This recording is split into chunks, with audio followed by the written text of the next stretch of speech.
look at my fun little shirt. Yeah, look at my fun little shirt. Oh yeah, look at my fun little shirt. Oh yeah. Good morning everyone, welcome to here. Today we're going to talk about something, all right? We're going to talk about just how all major 7 chords are really just minor chords.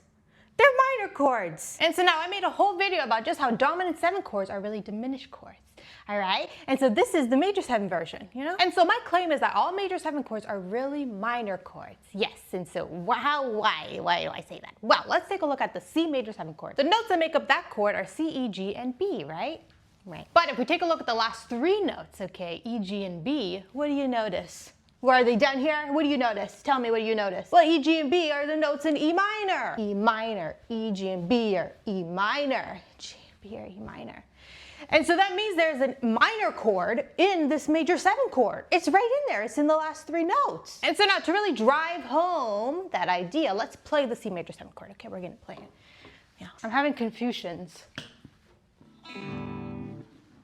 Guys, I have a problem. I have a real problem. Every so often, my light switches back here, they'll change and then they'll open different things. Sometimes it's the TV and now it's my amp. It's like the electricity jumps between the walls and I don't know which one is going to operate.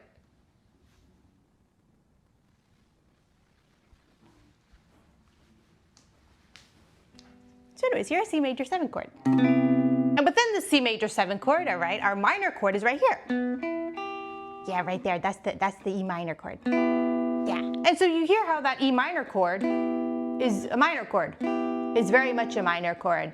It's a minor chord, okay? But when we add that silly little C note, it completely changes the entire tone of the chord. The C major 7th chord sounds very uppity, doesn't it? It sounds very up. It sounds very up. You know, it sounds like an attic. But it's made up entirely almost of a minor chord. Look at my fun little shirt. Look.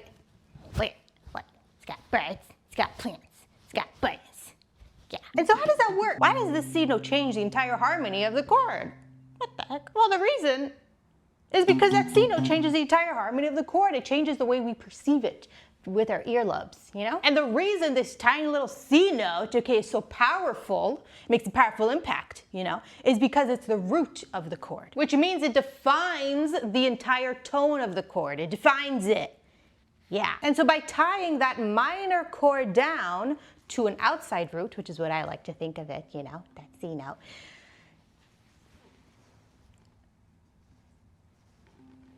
it grounds the minor chord into that C note, making the harmony change. And also, by the way, the minor chord that will be hidden in every major 7th chord is going to be the 3rd degree of the major 7's root, okay? So just like E, right, is the 3rd degree of C major. Yeah. Look at my fun little shirt. Look at it. Look at my fun little shirt. Look at it. And so this concept really opens up a deeper kind of layer into harmonic theory, okay? In general, because the reason this happens is because we build chords by moving up the scale in thirds. With these specific chords, these tertian chords, okay? Tertian chords are moved up in thirds. So for example, if we take our C major 7 chord, all right, the way we built that is we had the C major scale. It's down there probably, okay? We start on C, move up a third, so C, D, E, move up another third, E, F, G, move up another third, G, A, B, okay? And so this means every note in our chord is a third above the last, right? Yeah. And since our chords, our tertian chords, okay, are built in thirds, this means that within our extended chords, there are multiple harmonic relationships happening at once.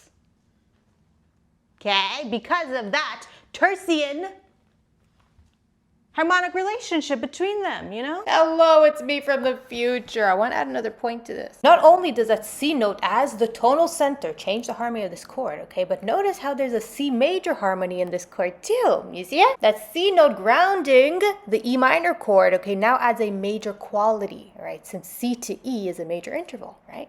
And couple that with the fact that that C is now the tonal center of the chord, okay? The major interval adds to how our perception of that E minor chord changes once it gets grounded by that C note. Okay, bye. And so within one chord, there could be multiple chords hidden in within it. That's the conclusion of this, all right? Hello? Have I seen your shirt with the toucans on it? No. And so by seeing chords in this way, it will help to broaden your horizon and your understanding of chord theory. You know? Yeah. Look, I have a picture of an old man in my pocket. And so that's all. Okay? That's it. I'm going to put my guitar down. I'll put it down right here. That's okay.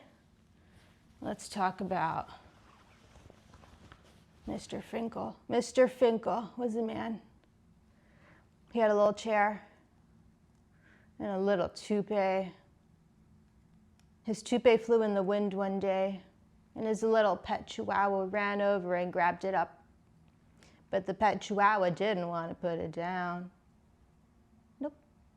He took it, he buried it in the backyard. And then every night, the chihuahua would go back there and he would dig it up. And he would put the toupee on.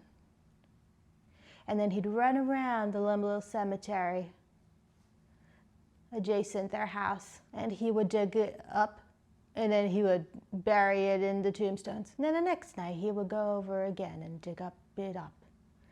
And then he'd wear the toupee, walk over to another tombstone, buried in that tombstone. The story is called The Story of the Traveling Toupee. Don't forget, go to meganchurchmusic.com to sign a petition to send pigeons to space. And while you're there, don't forget to check out the 70 Zen Guitar eBooks. Woo! We got 2 of them, all right? We got the 70 Zen Guitar Study eBook. It's a chord, scale, and theory reference book, all organized in a cage system.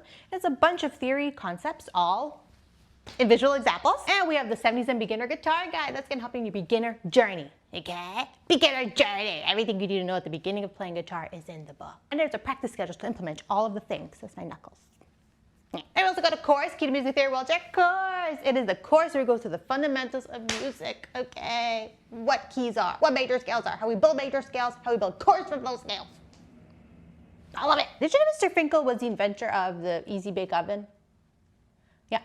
He made it by accident, actually, once. He took a light bulb and he held it too close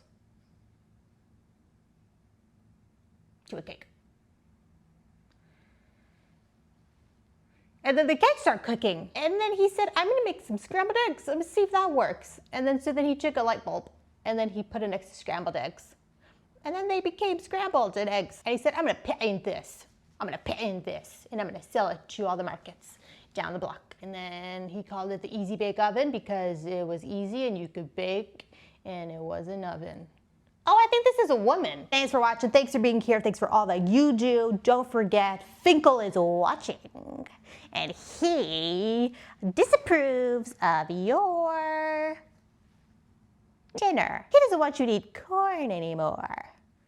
He thinks corn's for the wicked. Want to know why? Because his silly little toupee dog loves corn. Finkel wore a monocle on his eyeball. Not because he was blind, but because he was crazy. Hello? Oh, hi. Oh, hi, sir. How are you? I called you a little earlier. I don't know if you got the message. Oh, yeah, he's available. Yeah, I'll pass you over to him. Jesus, it's for you. It's the Holy Spirit. He's a little upset. Something about not being invited to some supper. I'm going to go now. I'm going to eat corn. Don't tell Mr. Finkel.